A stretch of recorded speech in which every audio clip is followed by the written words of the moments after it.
The Daily Bread Devotions. Today's reflection with Pastor Jeff Elis Cupides. Uy, Friday na.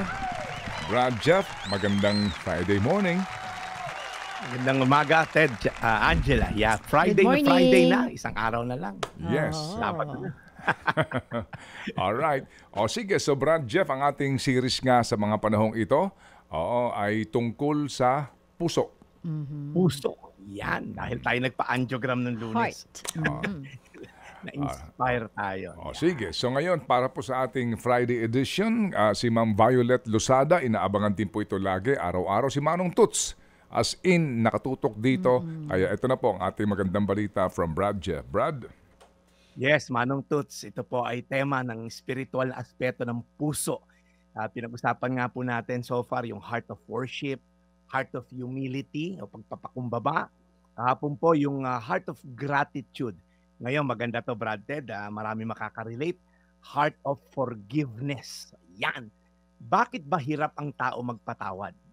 Yan po yung magandang tanong. Well, isa po sa mga rason kasi there is this violation of trust. Ibig sabihin po, pinagkatiwalaan mo, nalabag yung tiwala. Kaya mas mahirap magpatawad pagka yung offender malapit sa atin, yung malapit yung relasyon ba. Yung mga taong pinagkatiwalaan mo, yun yung naglaglag sa'yo o tumabla sa'yo. Yung mga taong ini-expect mo na magmamahal sa'yo, yung pa yung nanakit sa'yo. Kaya mahirap magpatawad, Angela, pagka kamag-anak, magulang, kapatid, kasi you expect them to love you, pero they hurt you.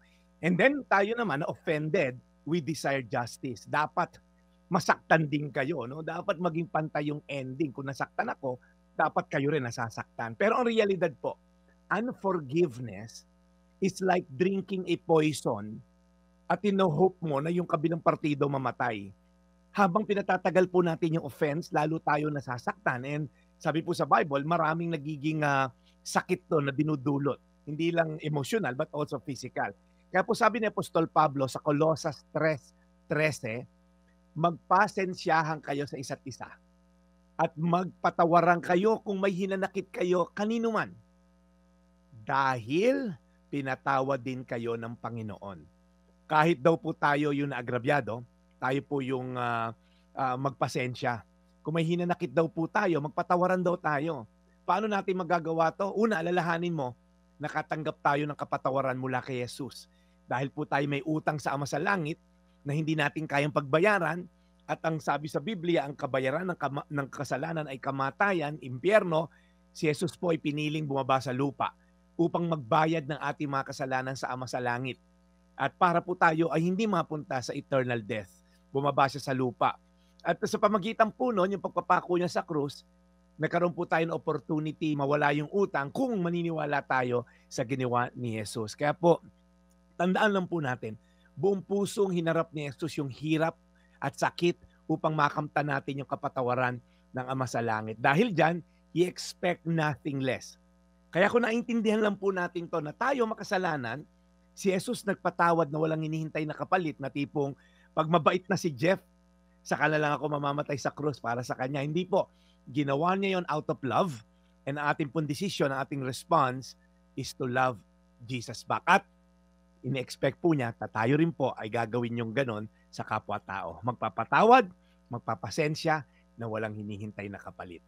Colosas 3:13, magpasensyahan kayo sa isa't isa at magpatawaran kayo kung may hinanakit kayo kanino man dahil pinatawad din kayo ng Panginoon. Panginoon, salamat po dahil yung ginawa mong kapatawaran na matay ka sa krus upang maligtas kami sa aming mga kasalanan ay, Lord, isang act of love and forgiveness.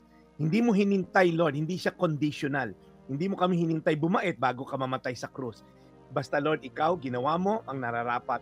At kami, Lord, in return, we accept that finished work at the cross. Kaya, Lord, tulungan mo kami mapatawad sa mga taong hindi namin mapatawad. At ganoon din, Lord, tulungan mo kami humingi ng tawad kung kami naman yung offender sa mga taong dapat namin hinga ng matawad. Bigyan niyo kami ng grace sa pangalan ni Jesus. Amen. Amen. Amen. Amen. Mahal na Panginoon, ngayong araw na ito, muli kaming nagpapasalamat ng lubos sa magandang balita po na inihatid sa amin ni Brad Jeff. Lord, salamat po sa panibago po na namang araw na ito ng pakikinig po sa leksyon na dapat po naming sundin, bagamat humihingi kami ng patawad sa napakahirap mong sundin.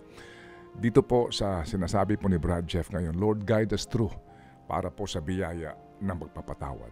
In Jesus' name we pray. Amen. Amen. Yung nga, no? Brad Jeff, nakailan din tayo ditong aral galing kay Brad, no? Napakahirap. Sa napakaraming bagay, isa yan sa napakahirap. Yes. Magpatawad. Di ba, Brad, ano? Kaya sorry po, tao lang, no? Napakahirap. Kaya, Brad Ted, may kasabihan, di ba?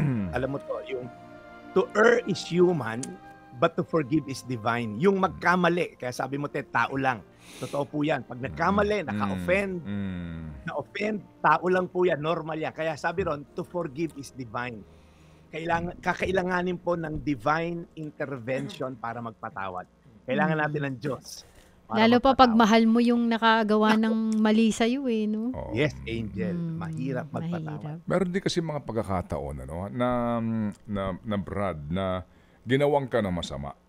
Alright? Ginawang ka na masama. So, bilang simbolo at pamamaraan ng pagpapatawad na hindi ka gagante sa kanya. Na wala kang gagawin. Hindi ka gagante. Hindi ka gagawa ng anumang bagay na ipapahamak po nung gumawa sa'yo ng masama. Diba? Bilang bilang pagsunod, no? At pagpapatawad. Pero, ayaw mo na siyang makita. Ayaw mo na siyang makasama. Diba? Kasi nga, pag nakita mo siya, mabubuhay na naman yung pagpapatawad mo na yun. Yun ang pinaka... So it's diba? not forgive and forget. So just kumbaga, forgive para bagang in God's perfect time na talagang nagkita kayo ulit. And then, okay, di ba? Pero hindi ka na ba pwedeng maging ganun pa rin ka-sweet sa kanya o ka-close sa kanya? Kasi nagkalamat na May mga ganun, di ba? Brad Jeff, Brad Ted, maraming angulo yung forgiveness. Isa yung sinasabi mo, yung forgiveness doesn't mean mare-reconcile ulit. Dinispal ko pera mo, yung binash ka, masama, pinagtaksilan ka. Pag sinabing pinatawad, ibig sabihin lang, hindi na kita pinagdadasal mamatay o whatever. Wala na akong bad... Wala nang puot sa'yo. Kay si Lord na bala sa'yo. But doesn't mean I will allow myself na masaktan mo ulit o magawan mo ulit ng kasamaan. So, binigyan naman tayo ni Lord ng common sense na forgiveness doesn't mean reconciliation na magiging, kumpare ulit tayo, body-body. No. Hindi po ganon. Binigyan tayo ni Lord ng common sense na lumayo rin sa mga taong ganon. Lalo na kung hindi po nila pinagsisihan yung ginawa sa'yo. So, yun po yun. Pero ikaw, sa part mo, hindi na kita pinagdadasal mamatay. Si Lord na bahala sa'yo. Mahimbing na ako makakatulog sa gabi. Parang ganon, di ba? Hirap nung... sige, pinatatawad na kita, pero ayaw ko na makita pag mumukha mo, ha? Para magpapakita sa akin. Ew!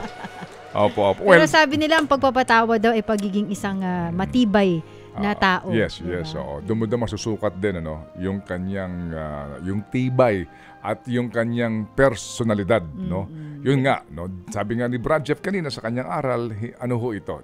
Hindi ho as in, yung nga, no, na okay, parang sa lahat ng mga magkakaibigan, takin mo namang istapahin ka. Yung best friend mo. Tapos gusto mo chami-chami ulit. Best friend mo. Ano ka, hello? Ayan, si Angela. Sa pag-ibig, ganun din. Lalo na, di ba? Pinagtaksilan ka. One is enough.